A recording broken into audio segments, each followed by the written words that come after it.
ITI और कौशल विकास युवा के लड़के लगातार हमसे कह रहे हैं कि सर परीक्षा में कैसे लिखेंगे, क्या क्वेश्चन आएगा क्या नहीं आएगा, कुछ समझ में नहीं आता है सर, कुछ बताइए सर।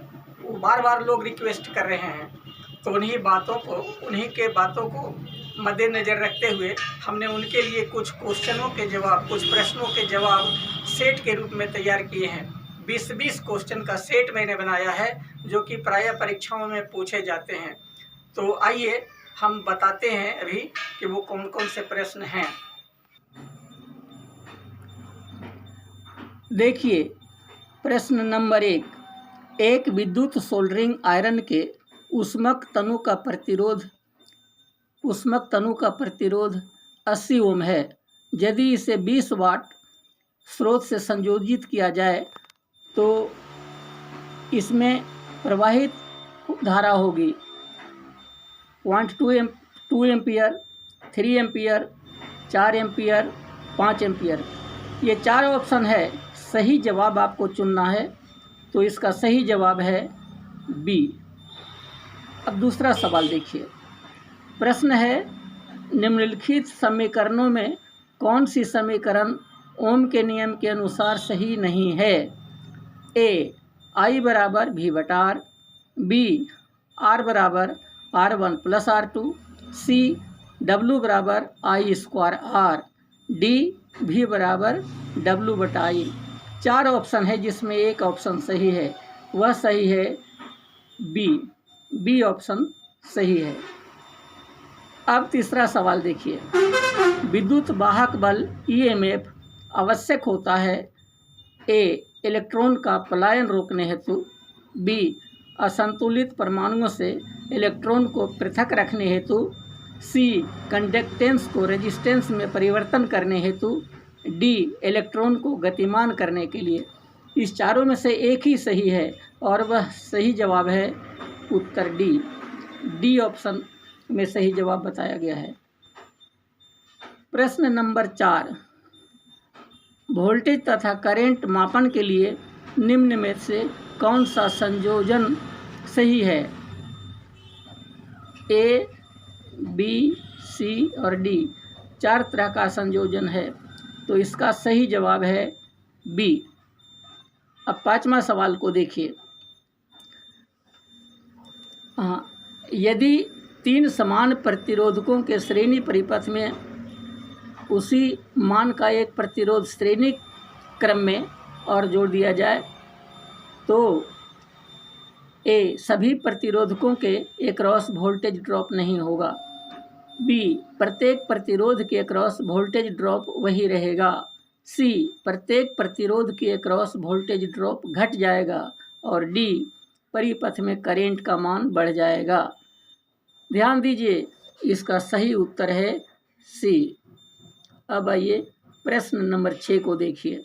अगर 100 वाट 250 वोल्ट तथा 500 वाट 250 वोल्ट लैंप्स को श्रेणी क्रम में 500 वोल्ट स्रोत से जोड़ दिया जाए तो ए, 100 वाट वाला बल्ब फ्यूज हो जाएगा, 500 वाट वाला बल्ब फ्यूज हो जाएगा।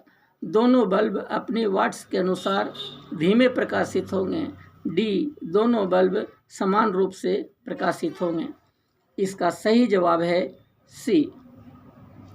क्वेश्चन नंबर 7, अगर 1 मेगा ओम तथा 1 मिलियन ओम के प्रतिरोधकों को समानांतर रूप में संयोजित किया जाए तो कुल प्रतिरोध होगा ए, 0.5 मिली ओम, बी, 0.5 किलो ओम, सी, 5 ओम, डी, 5 मेगा ओम। इसका सही जवाब है डी। 8वां सवाल, यदि किसी परिपथ में किसी प्रतिरोधक के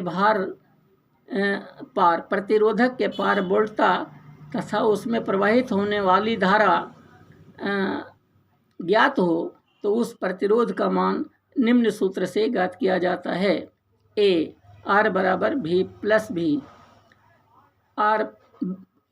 बी, R बराबर V गुना I, सी, R बराबर V plus I, D, R बराबर v² into Y.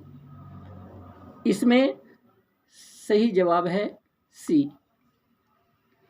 Question number 9, दिए गए परिपथ में IS धारा का मान होगा A 19 ampere, B 11 ampere, C 9 ampere, D -3 ampere.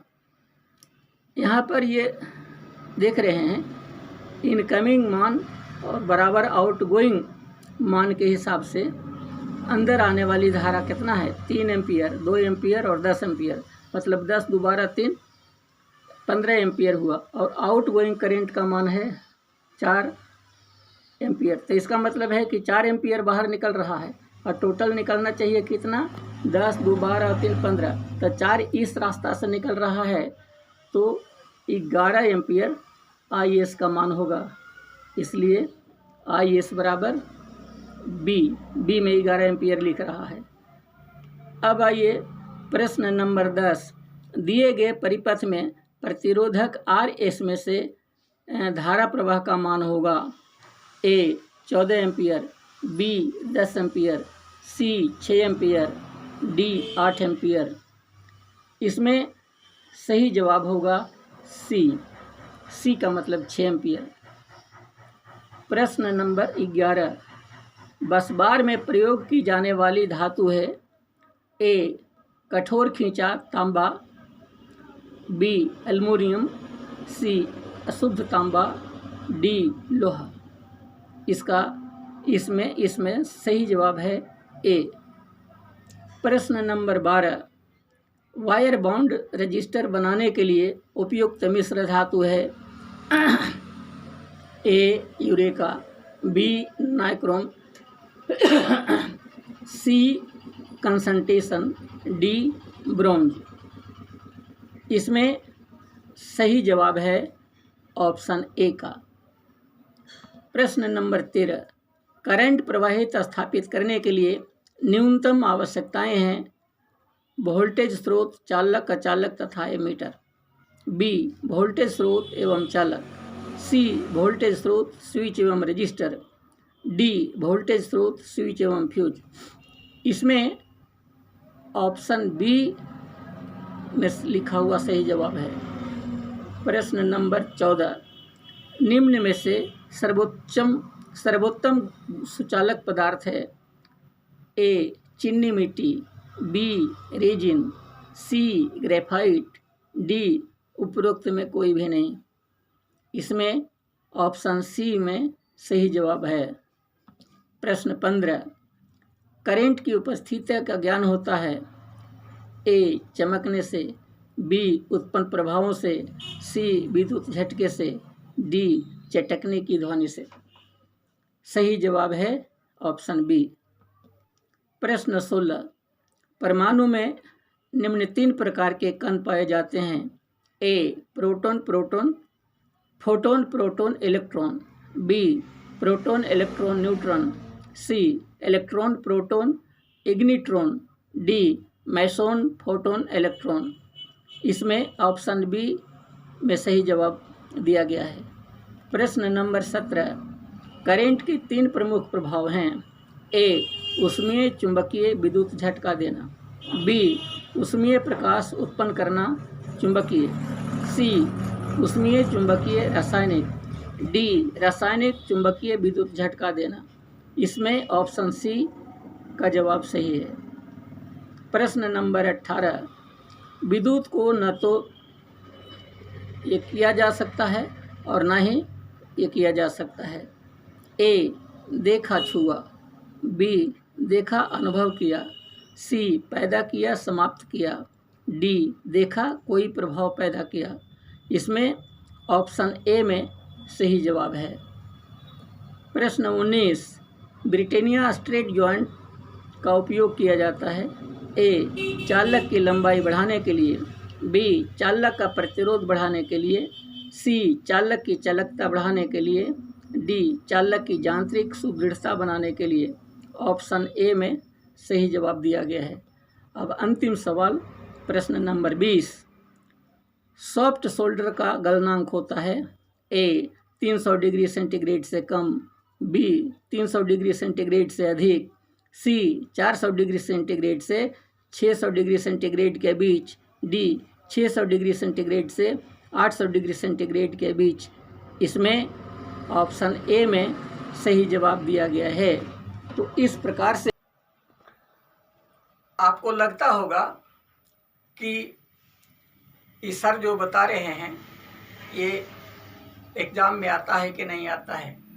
तो आप पिछले कई एग्ज़ाम्स के आप क्वेश्चन को उठा करके देखिए तो पता चलेगा कि ये सारे के सारे क्वेश्चन परीक्षाओं में आने वाले हैं।